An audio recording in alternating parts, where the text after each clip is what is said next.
పచ్చ రాజకీయాలు మరింత దిగజారాయి. దేశ చరిత్రలో ఏ ముఖ్యమంత్రి వ్యవహరించని విధంగా చంద్రబాబు దిగజారుడు రాజకీయాలకు దిగారు. ఫిరాయింపు ఎమ్మెల్యేలతో నేడు ఆయన భేటీ కానున్నారు. రాజ్యసభ ఎన్నికల్లో 4వ అభ్యర్థిని నిలబెట్టడంపై ఫిరాయింపు ఎమ్మెల్యేలతో సంప్రదింపులు జరపనున్నారు. సాక్షాత్తు విజయవాడలోని సీఎం అధికారిక నివాసం ఇందుకు వేదిక కానుంది. దీనిపై మరింత సమాచారం మా కరెస్పాండెంట్ సతీష్ అడిగి తెలుసుకుందాం. సతీష్, చెప్పండి, ఇతర పార్టీల నుంచి చేరిన ఎమ్మెల్యేలతో ఇవాళ సమావేశం కానున్నట్లుగా తెలుస్తోంది. 4వ అభ్యర్థి నిలబెట్టడానికి ఈ సమావేశం అనే సమాచారం అందుతోంది. మిగతా అప్డేట్స్ ఏంటి? హరి, ఆంధ్రప్రదేశ్ లో జరగబోతున్న రాజ్యసభ ఎన్నికలు మరొకసారి భక్తు రాజకీయ వ్యాపారానికి వేదికగా మారబోతున్న అవకాశాలు కనిపిస్తున్నాయి.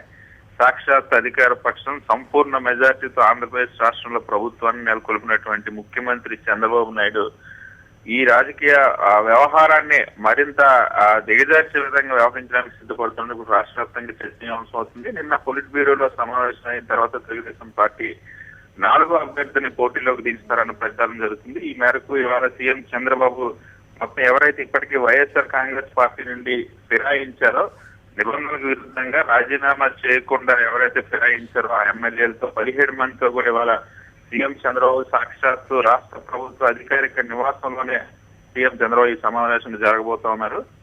ఏదైతే 3 రాజ్యసభ స్థానాల వరకు మాత్రమే తెలుగుదేశం పార్టీకి గెలుచుకునే అవకాశం ఉంటుంది. 102 మంది తెలుగుదేశం పార్టీ శాసనసభ్యులు, 4 బీజేపీ శాసనసభ్యులు, 2 ఇండిపెండెంట్ ఉండి ఈ 108 మంది శాసనసభ్యుల మద్దతుతో కేవలం 3 రాజ్యసభ స్థానాలు మాత్రమే గెలుచుకునే అవకాశం ఉంటుంది. కానీ 4వ అభ్యర్థిని దించుతామంటూ తెలుగుదేశం పార్టీ వర్గాలు చెప్తున్నాయి. ఈ 4వ అభ్యర్థి కోసం కసరత్తు కోసం, దానిపైన సంప్రదింపుల కోసం ఇవాళ ఫిరాయింపు ఎమ్మెల్యేలు అంటే పక్క పార్టీ ఎమ్మెల్యేలతో 4వ అభ్యర్థిని బరిలోకి దించి గెలిపించుకునేందుకు తెలుగుదేశం పార్టీ రంగం సిద్ధం చేస్తున్నట్టు తెలుస్తుంది.